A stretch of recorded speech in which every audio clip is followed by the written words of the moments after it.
El secretario de Estado de Estados Unidos, Marco Rubio, llega al Ecuador para tratar una agenda con temas de seguridad y comercio. La visita está marcada por extremas medidas de seguridad en la capital.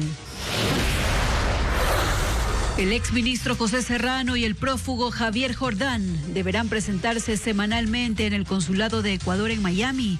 Así lo dispuso la jueza que lo vinculó al asesinato de Fernando Villavicencio, junto con el ex asambleísta Ronnie Aliaga y Daniel Salcedo, contra quienes se dictó prisión. Televistazo inicia una serie sobre la situación de los bomberos en las 5 provincias más afectadas por los incendios forestales de 2024. En Cotopaxi, los cuerpos de bomberos de La Tacunga, Sichos, reflejan un contraste por los recursos, personal y capacitación disponible. Veedores del IES y una fuente confidencial a la que tuvo acceso Televistazo corroboran que los hospitales del IES, además de medicinas, les faltan profesionales y pese a tener en algunos casos tecnología de punta, está subutilizada y esto aumenta las derivaciones a la salud privada. 24 personas, entre ellos 16 militares en servicio activo, fueron detenidos en un operativo ejecutado en 10 provincias. Son acusados de entregar información que permitía a la banda de los choneros evadir controles para contrabandear combustible y otros productos sin ser detectados en las fronteras.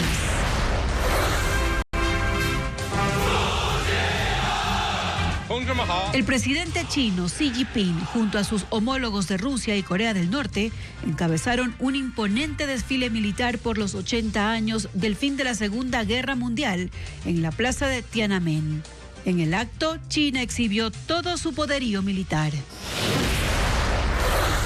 La selección ecuatoriana de fútbol ya está concentrada en Asunción para el partido de eliminatorias frente a Paraguay, pero tienen una baja en el equipo.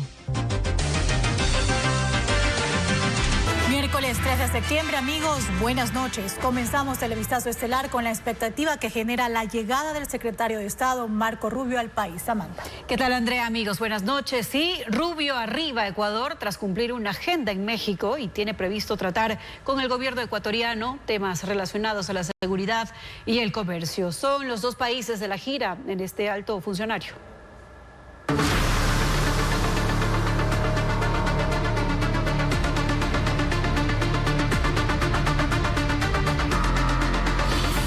Latinoamérica, la gira de Marco Rubio.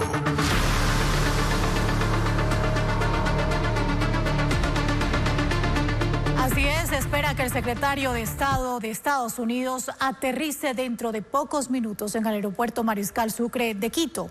El operativo por su llegada se maneja con extrema reserva. Durante su estadía contará con seguridad especial, militar y policial coordinada con el Departamento de Estado y tendrá una reunión en Carondelet con el presidente Daniel Noboa. Paul Romero con los preparativos de la visita. Las Fuerzas Armadas y la Policía realizarán un operativo especial para la seguridad y protección del secretario de Estado de Estados Unidos, Marco Rubio, que llegará esta noche al aeropuerto Mariscal Sucre de Quito. Unidades de élite militar y policial, en coordinación con el Departamento de Estado, tienen listo el equipamiento, la logística, las comunicaciones para el traslado de Rubio desde Tababela a un hotel de la capital.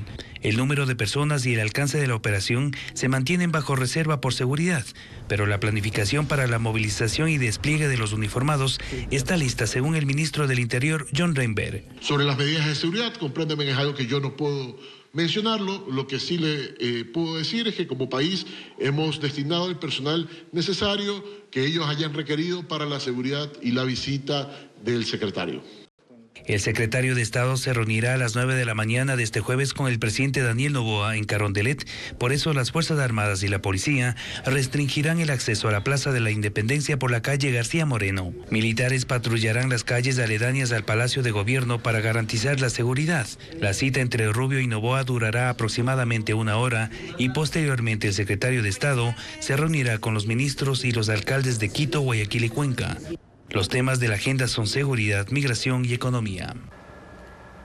México y Estados Unidos acordaron seguir colaborando en materia de seguridad transfronteriza, incluyendo la lucha contra el tráfico de drogas, armas y combustible.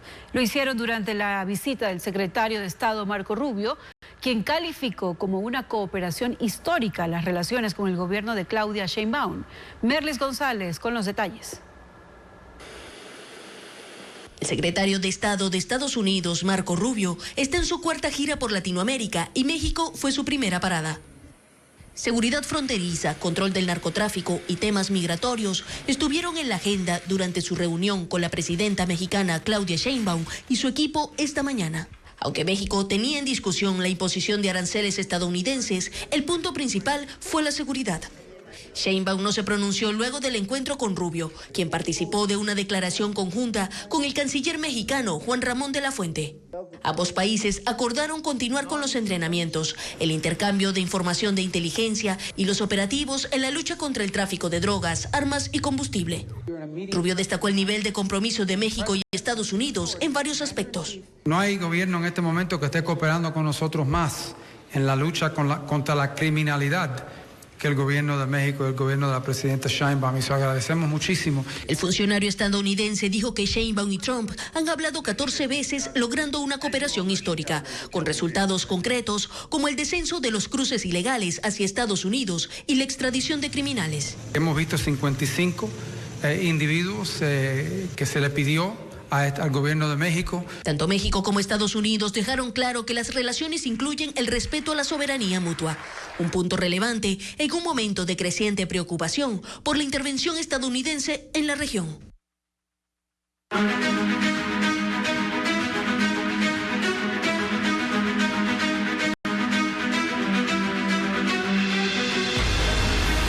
Los soles, un cartel invisible.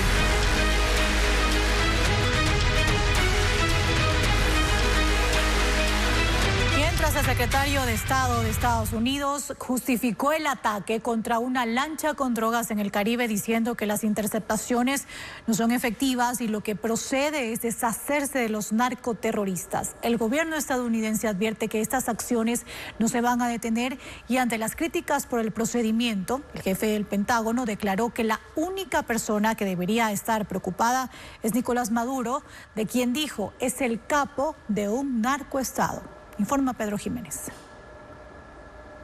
Estados Unidos mostró el martes cómo el nuevo despliegue militar en el Caribe en operaciones contra el narcotráfico llevó a bombardear y destruir una lancha rápida y a dar muerte, según el gobierno de Donald Trump, a 11 tripulantes a los que señaló como terroristas integrantes de la banda Tren de Aragua. El Ministerio de Comunicación de Venezuela ha dicho que es un video hecho con inteligencia artificial y acusó al secretario de Estado Marco Rubio de mentirle a Donald Trump. El presidente de Colombia, Gustavo Petro, en su cuenta en X, criticó la acción estadounidense mostrada en el video y escribió: si esto es verdad, es un asesinato en cualquier parte del mundo. Los que transportan drogas no son los grandes narcos, sino los jóvenes muy pobres del Caribe y el Pacífico. Pero el secretario de Estado de Estados Unidos, Marco Rubio, justificó que en este caso no se haya procedido a interceptar al bote con lanchas de patrullaje. Lo hemos hecho y no funciona. La interceptación no funciona porque estos carteles de la droga saben que van a perder el 2% de su carga y lo asumen en su economía.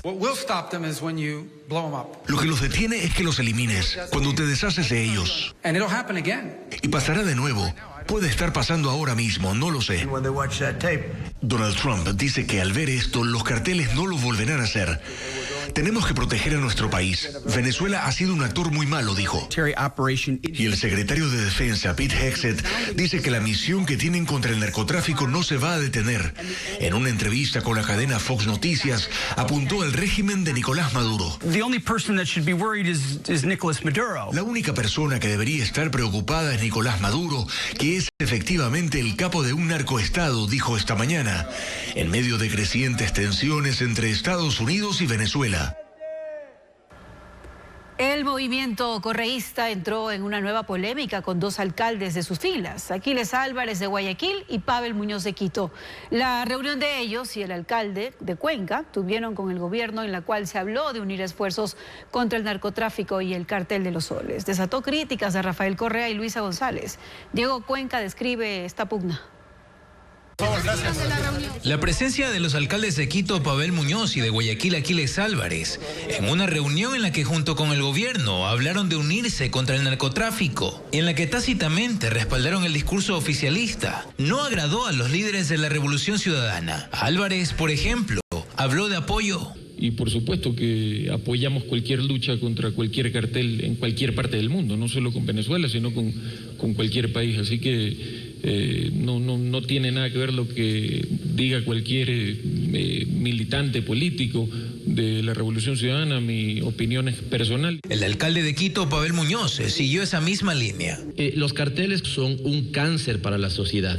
Así que de los soles, de los sapos, de arriba, de abajo, todos tienen que ser combatidos. Esa es la posición que hemos expresado en la reunión. Las críticas de la cúpula correísta se enfocaron principalmente en Aquiles Álvarez. La primera reacción vino del expresidente y prófugo de la justicia, Rafael Correa, quien en su cuenta de la red social X escribió: ¿es en serio? Luego apareció Luisa González, presidenta del movimiento Revolución Ciudadana, quien publicó: con todo cariño, alcalde, la postura contra la injerencia en Latinoamérica con el nuevo Plan Cóndor siglo XXI no es de un militante cualquiera. Es la postura de Rafael Correa, presidente vitalicio de la RC5, de Luisa González y del movimiento. No es solo una postura contra Venezuela, sino contra el movimiento que represento. Con todo gusto será invitado a participar de nuestras asambleas o burós para que pueda entender mejor lo que significa ser de la RC5 y cuáles son nuestros principios y lucha.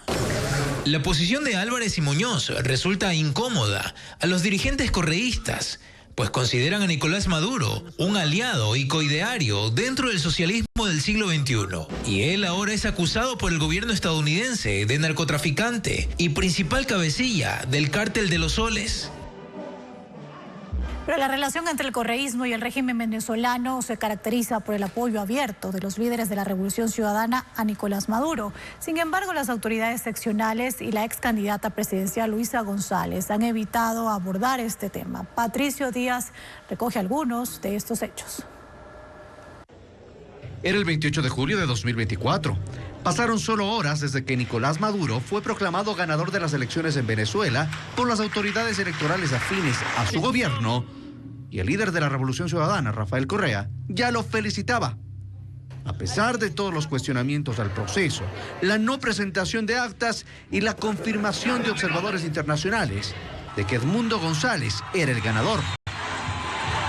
¿Por qué no lo vamos a reconocer? ¿Porque no le gustan los gringos que haya ganado él? Lo mismo hizo otro de sus líderes, Ricardo Patiño, también en redes sociales. Días después, la Asamblea Ecuatoriana aprobó una resolución que rechazaba las elecciones en Venezuela por considerarlas fraudulentas. El bloque de la Revolución Ciudadana votó en contra. Pachacuti se abstuvo.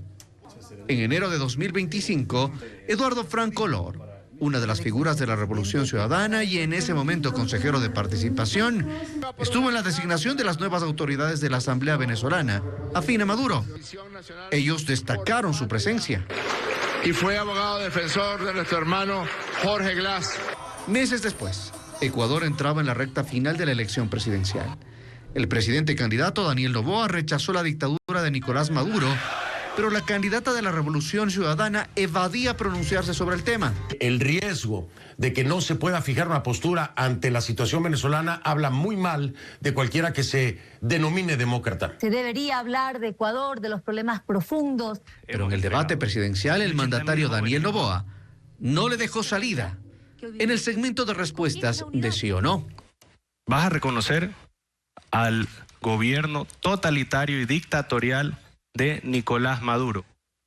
Sí, necesito reconocer el gobierno de Nicolás Maduro para poder devolver a los venezolanos que tú permitiste que ingresen. ¿Pesó esta respuesta en la derrota electoral de la segunda vuelta? Alcaldes y prefectos del correísmo también evitaron referirse a Maduro y Venezuela. Sin embargo, el presidente Noboa invitó a Pavel Muñoz y a Aquiles Álvarez a un almuerzo con el presidente electo Edmundo González. Ellos declinaron la invitación. Muñoz lo acusó de hacer proselitismo. Álvarez anticipaba repudio total a lo que ha pasado en Venezuela. Problema de los venezolanos, dijo. Con mucha pena toca ser egoísta y que vean ellos cómo lo resuelven. Llegué acá, nosotros tenemos muchos. Otros miembros de la Revolución Ciudadana también encontraron en Venezuela su refugio. Fernando Alvarado está prófugo en ese país y Ronnie Aliaga, ex asambleísta, también requerido por la justicia, estuvo ahí. En medio de la crítica situación de Venezuela los primeros días de agosto, Correa confirmó que asesora a Nicolás Maduro, que lo considera un hombre bondadoso y tiene a exmiembros de su gobierno trabajando con él.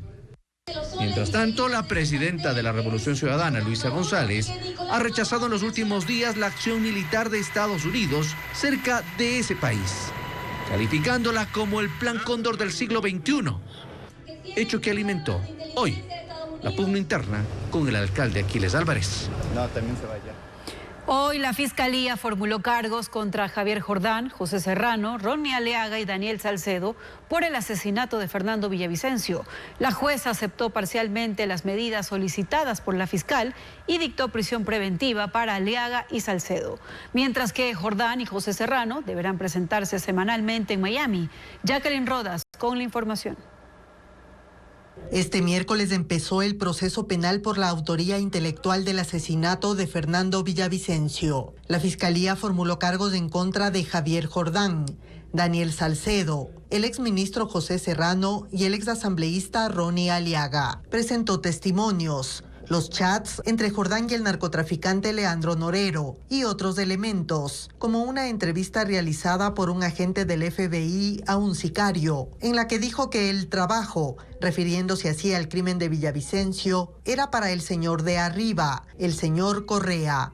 La fiscal Ana Hidalgo pidió a la jueza que dicte prisión preventiva para los 4 y notifique a la Interpol para que emita alerta roja y capturar a los procesados que están fuera del país. Sin embargo, la jueza Daniela Ayala solo aceptó parte del pedido de la fiscal. Dispuso prisión para Salcedo, que ya está preso, y para Aliaga, prófugo en Venezuela, pero dio medidas alternativas a Jordán y Serrano, ambos en Estados Unidos. El primero, prófugo del caso Metástasis, y el segundo, detenido por problemas migratorios. Deben acudir una vez por semana al consulado de Ecuador en Miami. En el caso de José Serrano, quien sigue a órdenes de las autoridades estadounidenses, deberá cumplir la medida si es liberado. Si lo deportan, deberá hacerlo en Ecuador. En más de una ocasión, la jueza llamó la atención a la fiscal porque a su criterio no fundamentó adecuadamente las solicitudes de prisión y trató a los implicados como sentenciados. Llegó al punto de invitar a la fiscal a abandonar la causa si no puede actuar con objetividad y le dijo textualmente que la fiscalía no es un brazo ejecutor del político de turno.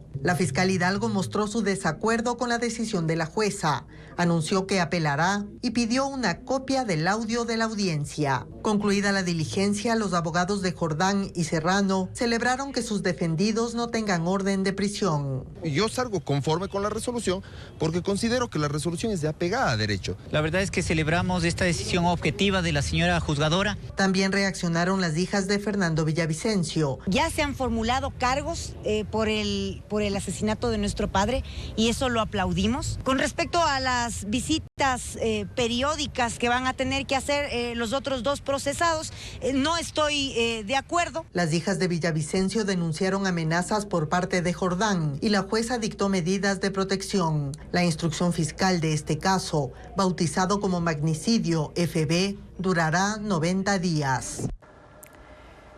Y en la audiencia de formulación de cargos, la fiscal Ana Hidalgo presentó nueva información sobre el testimonio anticipado del procesado Daniel Salcedo, quien confesó haber sido contratado en 2022 por el narcotraficante Leandro Norero, bajo orden de Javier Jordán, para vigilar al ex candidato presidencial a cambio de dinero. En la audiencia de formulación de cargos por el asesinato de Fernando Villavicencio, la fiscal Ana Hidalgo presentó nueva información sobre el testimonio anticipado que rindió el procesado Daniel Salcedo el 27 de junio del 2025. Salcedo, que cumple más de 30 años de prisión por casos de corrupción, reconoció que fue contratado por Leandro Norero en el 2022 por orden de Javier Jordán para seguir a Villavicencio y que pidió $20,000 para rastrearlo. El testimonio explica cómo ordenaba a su equipo de rastreadores localizar a Villavicencio y estudiar sus rutinas. Leandro me comentó que José Serrano iba a ayudar en el caso porque también necesitaban un control policíaco. Una cosa es seguimientos. Yo puedo seguir entradas, salidas, y él podría determinar a través de la policía qué día se podía atentar en contra de su vida. También dijo que José Serrano se comunicó con él. Serrano me llamó, nos presentamos obviamente, estábamos con Leandro en una videollamada, se le veía muy claramente y empezamos a dialogar, a ponernos de acuerdo respecto a mi equipo de seguimiento y él con su equipo de policías para poder filtrar a Fernando. Se dieron 4 o 5 llamadas con José Serrano y tengo también los testigos que lo van a corroborar. Y también se refirió al expresidente Rafael Correa. El presidente Rafael Correa es un solapador porque a cambio de publicar un tuit de esto, ya fue armado sabiendo que José Serrano era el asesino. José Serrano es el brazo armado de Correa. La fiscal Ana Hidalgo explicó que a Salcedo le dijeron que el ex asambleísta Ronnie Aleaga iba a ser el nexo con la Revolución Ciudadana y que el crimen iba a ser financiado por Javier Jordán, pagando $200,000. Y los hospitales de la Seguridad Social están debilitados. Cada vez más pacientes son derivados a prestadores privados por diagnósticos sencillos como caries dentales. ¿Qué ocurre dentro de sus unidades médicas? Carla Delgado tiene la información.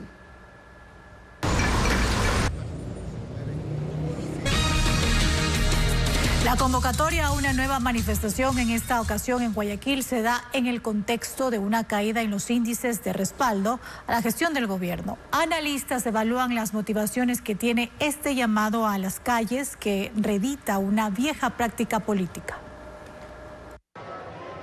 El presidente Daniel Noboa vuelve a las calles. Esta vez Guayaquil será el escenario de una nueva marcha ciudadana convocada desde Carondelet. La consigna, paz y justicia. La analista política Stephanie Macías sostiene que el mandatario es el intérprete de los descontentos populares. Porque el 78% de la ciudadanía siente que las instituciones, especialmente en la crisis de justicia, no están atendiendo sus reclamos. Marquen el 11 de septiembre en sus calendarios, escribió el mandatario.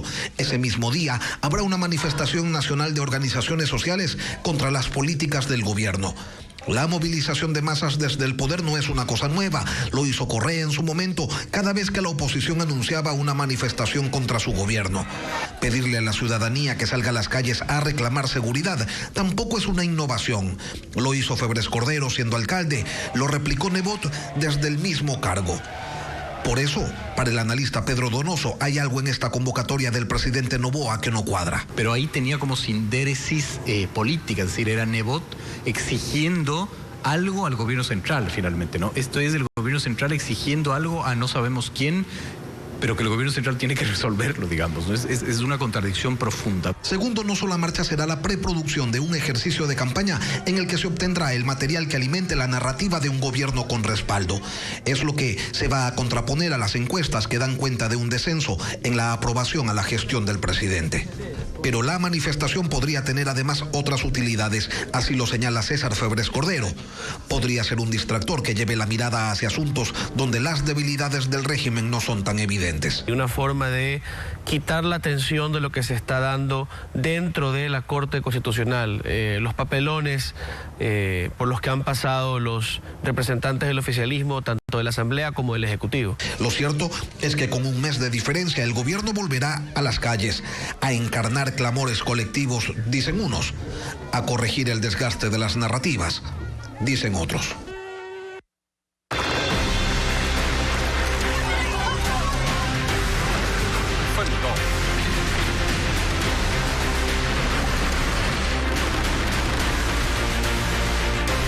Mundo. Y China conmemoró 80 años de la rendición de Japón y el fin de la Segunda Guerra Mundial con un imponente desfile militar y la exhibición de un poderoso armamento bélico. Un espectáculo que fue presenciado en directo por decenas de delegados de gobiernos aliados, incluido Vladimir Putin de Rusia y Kim Jong-un de Corea del Norte. El presidente chino, Xi Jinping, dijo que su país está listo para asumir el liderazgo en el mundo.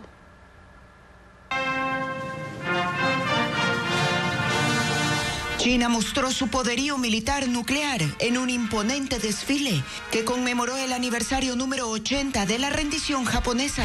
En los episodios de la invasión de 1931 hasta el final de la Segunda Guerra Mundial en 1945.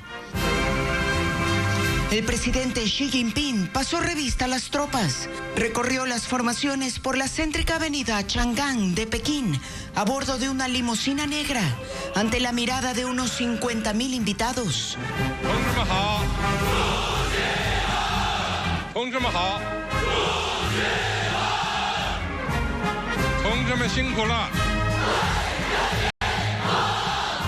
Durante 90 minutos, las unidades del ejército, con 10.000 uniformados, marcharon al ritmo de los himnos, entonados por la banda militar.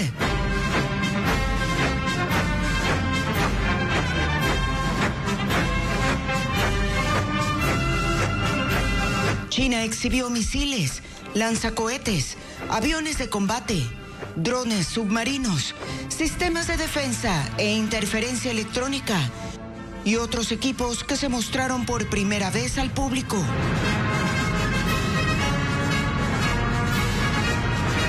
El líder chino reunió para este evento a delegados de 40 países, entre ellos 26 jefes de Estado, principalmente de naciones aliadas del régimen, en momentos de tensiones geopolíticas con Taiwán, con Occidente por la guerra comercial con Estados Unidos y el conflicto armado en Ucrania.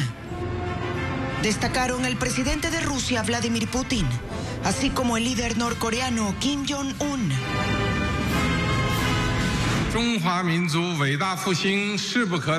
Xi Jinping, en su discurso, dijo que la modernización de la nación china es imparable, que son momentos en los que la humanidad se enfrenta una vez más a la disyuntiva entre la paz y la guerra, el diálogo y la confrontación, y que la causa china por la paz y el desarrollo prevalecerán.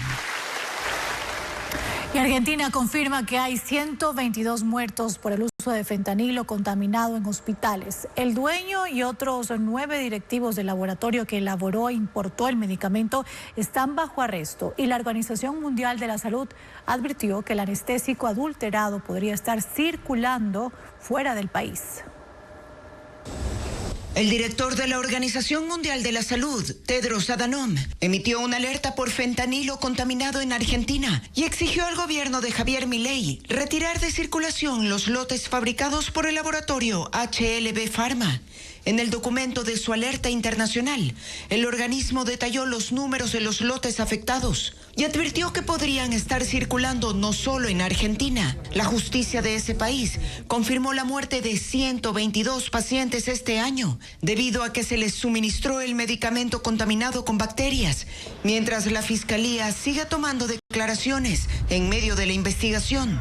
En las próximas 2 semanas se resolverá la situación procesal de los 17 imputados y también se definirá si los 6 detenidos permanecerán en prisión preventiva o serán liberados a falta de pruebas. Entre ellos están los responsables de controlar la calidad de los medicamentos y directivos del laboratorio. ChatGPT implementará controles parentales para que los padres vinculen sus cuentas con las de sus hijos tras casos de autolesiones en menores. Además, científicos de Stanford revirtieron conductas similares al autismo en ratones con un fármaco experimental, abriendo nuevas posibilidades para humanos. OpenAI anunció que desde el próximo mes implementará controles parentales en ChatGPT ante los casos de autolesiones en menores de edad. Con las actualizaciones, el chatbot dará la opción a los padres de familia de vincular su cuenta a la de sus hijos para el monitoreo de uso de la plataforma. También la aplicación alertará a los padres en el caso de momentos de angustia de sus hijos y no permitirá que se desactive el historial de chats. La empresa anunció que otras medidas de seguridad serán implementadas a lo largo de este año. Un mosaico bizantino de 1600 años de antigüedad fue descubierto por arqueólogos en Israel. Se trata de un diseño geométrico policromado que perteneció a una mansión de lujo. El hallazgo ocurrió en medio de trabajos de la Autoridad de Antigüedades de Israel y amplía el conocimiento sobre el urbanismo y modos de vida del período bizantino. Investigadores de Stanford revierten conductas similares al autismo en un estudio en ratones con el empleo de un fármaco experimental para la epilepsia. Los científicos trabajan con roedores modificados genéticamente para simular el autismo. Con el empleo del medicamento se revertieron los síntomas como sensibilidad a estímulos, comportamientos repetitivos, hiperactividad y disminución en las interacciones. El descubrimiento implica un avance para los futuros estudios en humanos. Y el presidente del Consejo Directivo del IES, Edgar Lama, defendió el proyecto de ley de fortalecimiento crediticio, señalando que busca mejorar la rentabilidad de las inversiones del instituto. Patricio Díaz informa que no descartan participar en el financiamiento estatal. Empezó el trámite del quinto proyecto económico urgente del Ejecutivo en la Comisión de Desarrollo Económico de la Asamblea. La propuesta hace reformas a los mecanismos de inversión del IES. Y por eso este miércoles comparecieron el presidente del Consejo Directivo del Instituto, Edgar Lama, y los directivos del BIES. Ellos defendieron el proyecto. Aseguran que el interés es aumentar la rentabilidad de las inversiones. Ante las críticas de la oposición de que la norma servirá para que el IES siga financiando al gobierno, el presidente del Consejo dice que la inversión en bonos del Estado es rentable. No la descarta.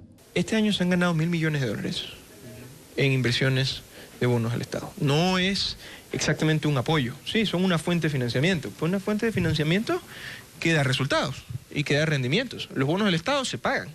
Los representantes del BIES confirmaron que esta ley permitirá vender parte de la cartera del banco. Tiene el 3% de morosidad en créditos hipotecarios, que llega a $600 millones.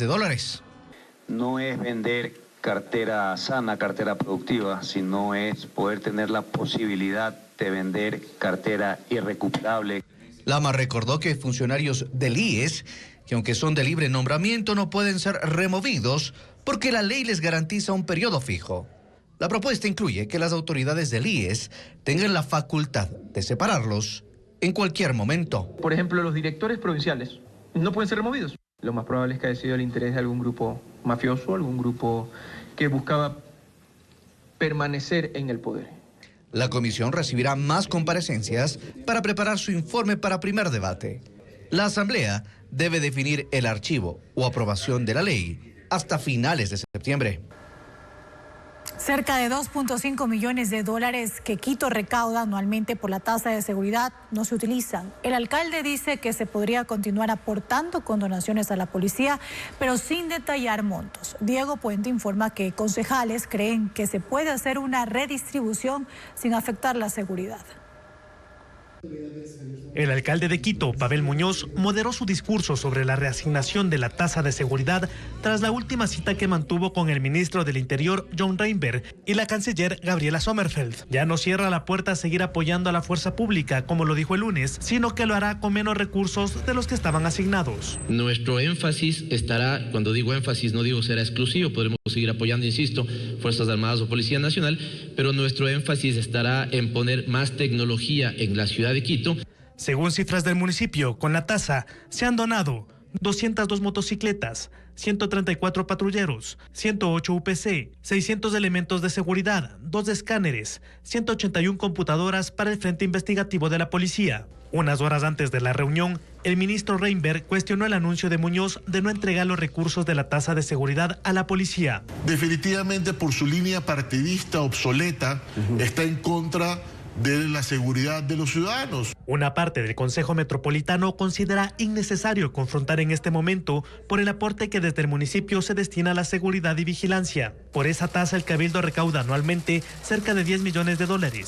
Algunos concejales consideran que se puede destinar parte de esos recursos para equipar a los 3.154 policías de Quito. Hablando en los últimos 5 años, tenemos alrededor de 45 millones que se ha recaudado y solamente se ha utilizado 30 millones.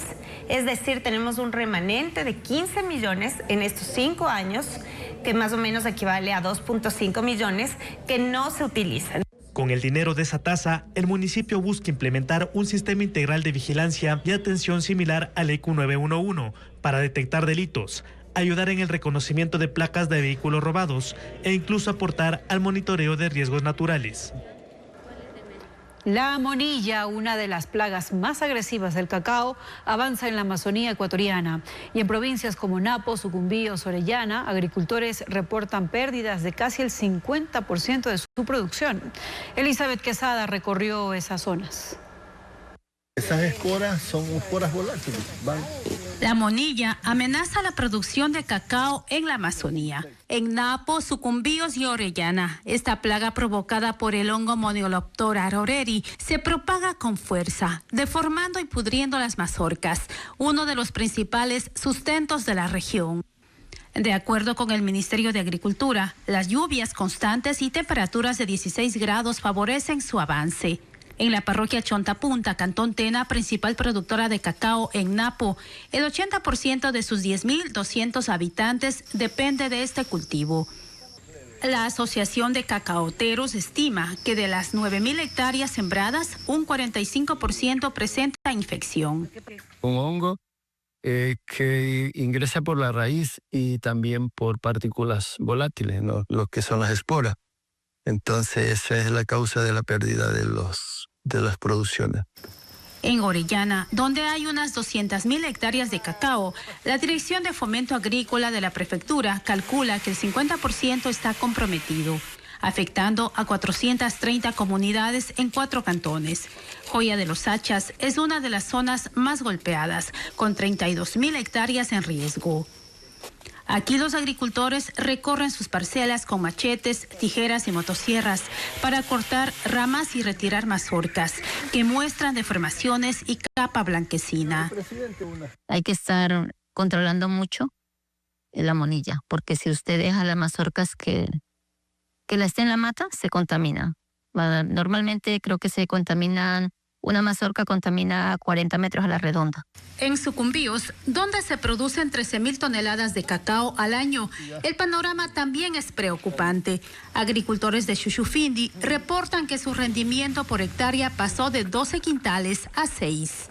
Así, el cacao en la Amazonía enfrenta a un enemigo silencioso que amenaza su economía. Y 16 militares en servicio activo fueron detenidos por su vinculación con el crimen organizado. Según el ministro del Interior y el comandante general de la policía, entregaban información reservada a la banda Los Choneros en zonas fronterizas. Merlin Ochoa además informa que el perjuicio al Estado es de $20 millones.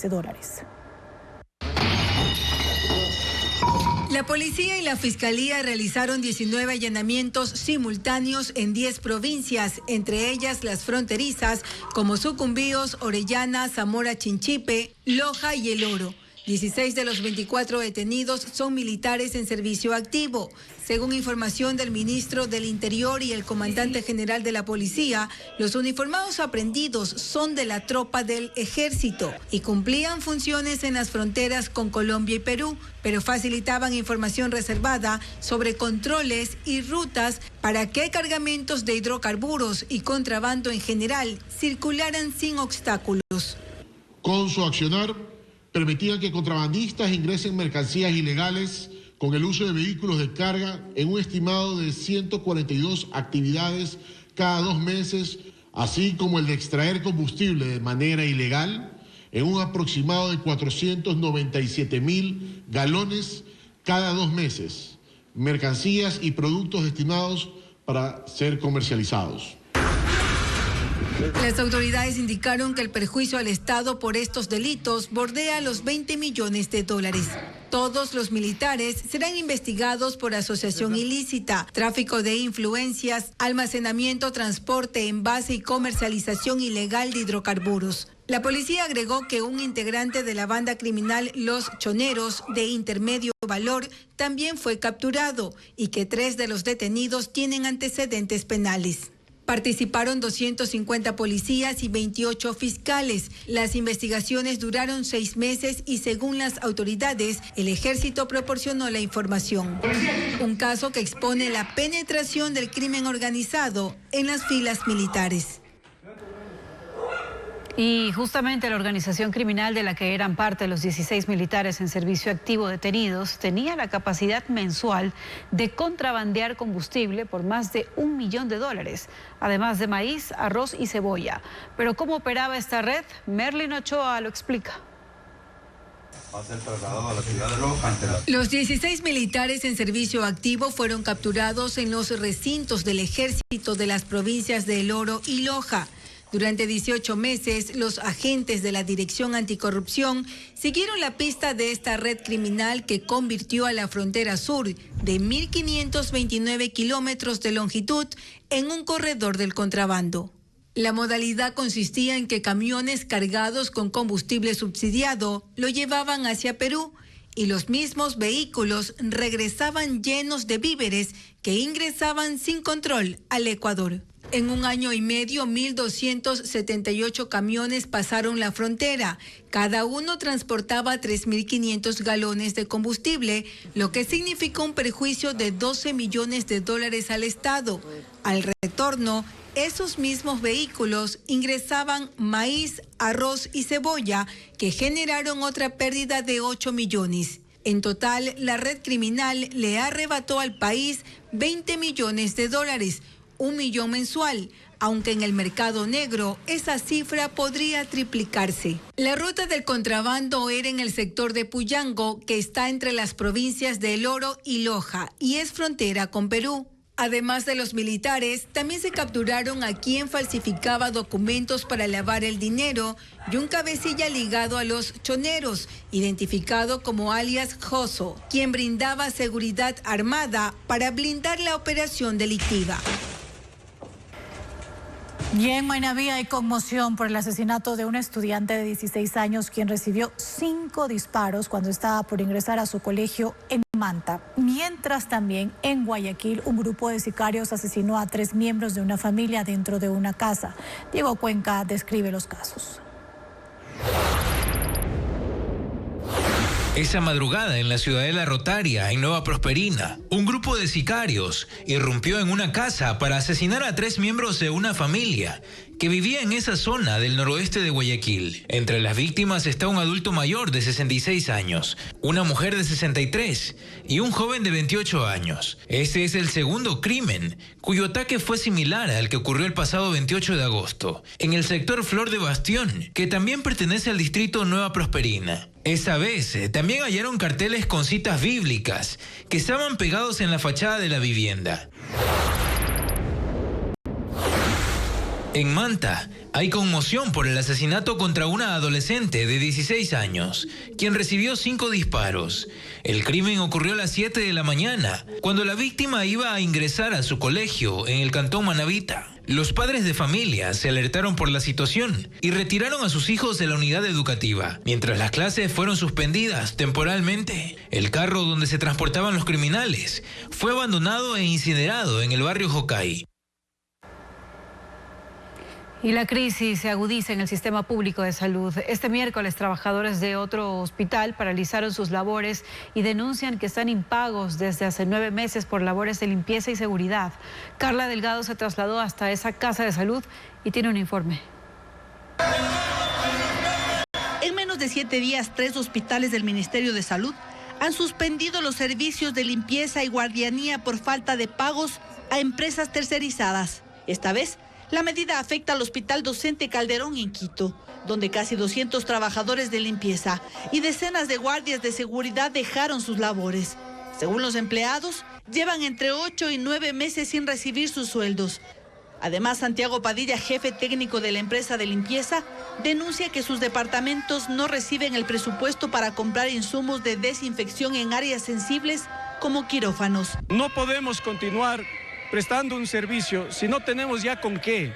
La empresa ya no tiene la capacidad económica para seguir solventando. La paralización ha puesto a la mayoría del personal en una situación límite. Lo único que nos dicen es que mi finanza no paga. Algunos trabajadores afirman que incluso los han desalojado de sus viviendas por no pagar los arriendos. Estos 9 meses han sido un calvario para nosotros. No tenemos para los pasajes, no tenemos para pagar el arriendo. Somos padres de familia. Pese a la gravedad del escenario, el Ministerio de Salud mantiene silencio. Televistazo ha solicitado respuestas desde hace 3 semanas, pero hasta el momento no hay un pronunciamiento oficial. Y en Guayaquil, un juez dictó prisión preventiva para el padre de familia que fue detenido en el Hospital Francisco de Icaza Bustamante mientras exigía atención médica para su bebé de 6 meses. En este caso hay versiones contradictorias. El hospital sostiene que el hombre estaba armado y agredió a su personal, mientras la policía asegura que no se halló ningún arma. María Gabriela Carpio conversó con sus familiares. En el cuartel modelo de la policía permanece con prisión preventiva el hombre acusado de intimidación, tras el incidente ocurrido la noche del martes en el Hospital Francisco de Icaza Bustamante de Guayaquil. El detenido es Tevin Paul C., un padre que llegó a ese lugar pidiendo atención urgente para su bebé de 6 meses que convulsionaba. Por protestar endémicamente ahora se lo llevan detenido. Dice que ha sacado metralleta, revólver. Si ese muchacho no ha sacado nada. Sus familiares reconocieron que el padre perdió la calma por la demora del personal médico y porque los guardias le impedían el ingreso. Que espere su turno cuando la bebé estaba moradita con los ojos virados, con convulsiones. ¿Cómo va a esperar la bebé? Esa fue la desesperación y la indignación de un padre. Tras la audiencia de flagrancia rechazaron la resolución del juez. Insisten en que el hombre no estaba armado y solicitan que se revisen los videos de las cámaras del hospital para esclarecer el caso. Sí, les empujó, les insultó, como cualquier padre desesperado viendo a su criatura que nadie le da la mano. No es justo. Usted se imagina que encerrado y su hija grave. El hospital, en cambio, maneja otra versión. Aunque no accedió a una entrevista, en un comunicado denunció que un grupo de personas agredió a los trabajadores de la Casa de Salud y señaló que el ciudadano fue identificado como uno de los agresores y portador del arma. Pero la policía contradijo ese punto. No se trataba de un enfrentamiento armado, únicamente la agresión violenta y las amenazas e intimidación hacia los doctores por el tema de la no atención al menor. Se movilizaba en una motocicleta que contenía 2 placas con numeración diferente. Aún así, la Fiscalía formuló cargos por intimidación. El hombre permanecerá detenido durante los 30 días que dure la instrucción fiscal y será trasladado a la penitenciaría del Litoral. Mientras tanto, en el hospital, la bebé recibió oxígeno y fue estabilizada. Hasta el cierre de este informe, aún continuaba internada. Y hace 2 semanas el gobierno creó un comité de salud para atender la crisis hospitalaria en su conjunto. Sin embargo, persiste el silencio oficial frente a las protestas en diferentes hospitales. El Ministerio de Salud sostiene que no existe una crisis. Carla Delgado amplía. La crisis en el sistema de salud se agudiza. No solo se refleja en los meses de retraso en los pagos a trabajadores tercerizados, sino también en la escasez de medicinas, la falta de insumos y las largas esperas para conseguir un turno, según denuncian los pacientes. Pese a ello, el ministro de Salud guarda silencio. En su última entrevista radial, negó la existencia de una crisis en el sector. Yo no voy a decir que hay una crisis. Yo creo que lo hemos dicho varias veces, que evidentemente tenemos problemas en el Sistema Nacional de Salud, pero son problemas que no solamente han ocurrido ahora, sino que también ayer yo escuchaba que son problemas de años anteriores. Aunque el ministro evade la crisis, él es parte del Consejo de Salud creado por el gobierno para dar respuesta a uno de los problemas más graves: el desabastecimiento de fármacos. Desde su conformación con la vicepresidenta María José Pinto y el presidente del Consejo Directivo del IES, Edgar Lama, entre sus miembros, ese consejo se ha reunido 2 veces. En la primera resolvió realizar una compra masiva y centralizada de medicinas, además de utilizar $60 millones que las administraciones hospitalarias aún no habían ejecutado. La segunda sesión se manejó con total hermetismo. No se informó a la prensa sobre la hora ni el lugar. Más tarde se supo que tras 4 horas de deliberaciones se aprobó una hoja de ruta para la compra de medicamentos. Ya hemos determinado con exactitud cuánto necesitamos y de qué medicamentos y dispositivos. Cuya entrega a los hospitales se ofreció para dentro de 7 semanas. Lo último que trascendió, y únicamente a través de redes sociales, fue que el martes de esta semana el ministro posesionó al académico Enrique Terán como nuevo presidente de la Comisión Nacional de Medicamentos e Insumos. Hasta ahora, ninguna otra acción concreta se ha hecho pública. Ni ese ministerio ha respondido a los pedidos de información de este noticiero. Y una denuncia de guardaparques del Parque Nacional Yasuní alerta sobre la incursión de minería ilegal en esta área protegida de Ecuador. El Ministerio de Ambiente confirmó que los ilegales utilizan a la comunidad guaraní Tobeita para introducir maquinaria y equipos. Hernán Higuera informa sobre esta situación. La minería ilegal intenta tomarse áreas del Parque Nacional Yasuní. zona protegida y catalogada reserva de la biosfera por la UNESCO. Una denuncia hecha por 2 guardaparques ante las autoridades del Ministerio de Energía, de Ambiente y la Agencia de Regulación y Control Minero detalla que los mineros ilegales, con la ayuda de dirigentes guaraní de la comunidad Tobeta, ingresaron una retroexcavadora y una procesadora de material aurífero, bombas de agua, generadores eléctricos, tanques, canecas, mangueras y cuerdas para empezar la actividad ilegal en el Yasuní. La comunidad guaraní Tobeta, dice la denuncia, controla la zona de ingreso y salida al Parque Nacional, intimida y vigila que nadie fotografíe el impacto que ya generó una primera destrucción de bosque primario y la contaminación de cuerpos de agua y degradación de suelos. Consultado por Televistazo, el Ministerio de Ambiente confirmó el caso y aseguró que la Arcom, Fuerzas Armadas y la Policía tienen la disposición de erradicar estos grupos que además ya están generando conflictividad social en la comunidad Tobeta, debido a disputas internas por los recursos provenientes de actividades ilegales. Un vuelo con dron realizado el 25 de agosto del 2025 no evidenció maquinaria en el sector, pero ese primer intento por ingresar al Yasuní evidenció los daños socioambientales en la zona.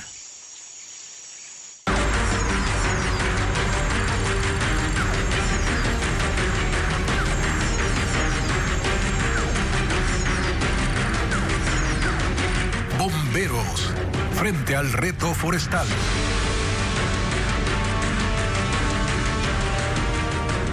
En Cotopaxi, las huellas de los incendios forestales siguen presentes. En 2024, más de 4.000 hectáreas ardieron y un 4% de su territorio es terreno propenso a que el fuego regrese. En los cantones más golpeados, la respuesta es la misma. Latacunga y Sicchos revelan 2 formas opuestas de estar preparados para la próxima emergencia. Sandy Espinosa nos muestra este contraste frente al mismo desafío, las llamas. Y mañana, en la continuación de nuestro especial, contaremos la situación del Cuerpo de Bomberos de Quito, el más grande del país, que después de los incendios del año pasado se ha preparado para hacer frente a ese tipo de emergencias.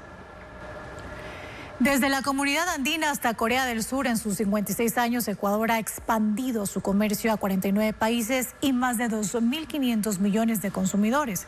Daniela Magui, de la redacción digital de Coavisa, detalla las cifras.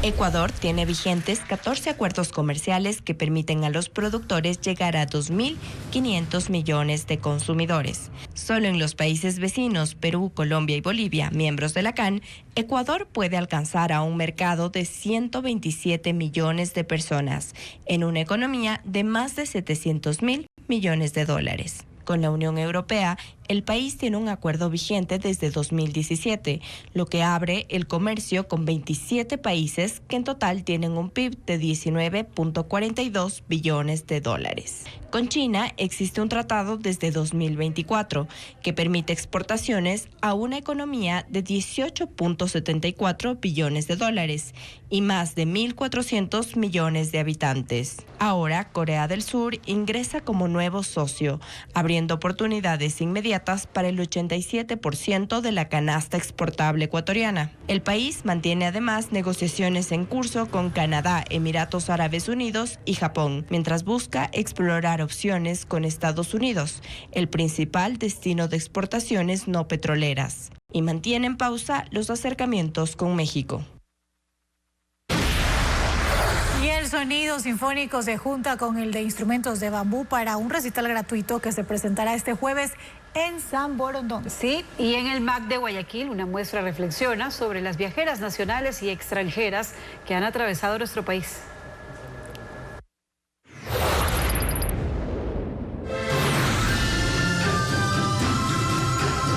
El ensamble de bambú del maestro Schubert Ganchoso ofrecerá este jueves un recital junto a la Orquesta Filarmónica de Guayaquil. El concierto, denominado como Vuelo de la Ardeida Escarlata, se define como una travesía sonora a través de los años del litoral ecuatoriano y durará aproximadamente 90 minutos. Con 46 músicos en escena y un elenco de danza, el show será abierto al público en el auditorio del Colegio Alemán Humboldt, sede San Borondón, a las 7 de la noche.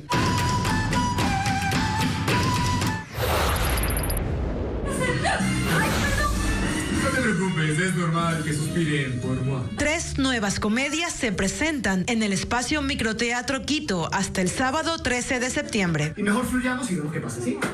En Los Casi Algo, Charlotte sufre por las dudas que tiene sobre el estatus de su relación con Daniel. Ella solo quiere saber qué son. Ya entendí. También están en cartelera Se Busca Cupido, una historia breve sobre un curioso y divertido servicio de citas. Y Mi Pana, Mi Brother, Mi Amigo, donde se celebra la cercanía de 2 personajes que han compartido juntos toda una vida. Las funciones son de jueves a sábado, desde las 7 de la noche. Muchas gracias, príncipe adorado.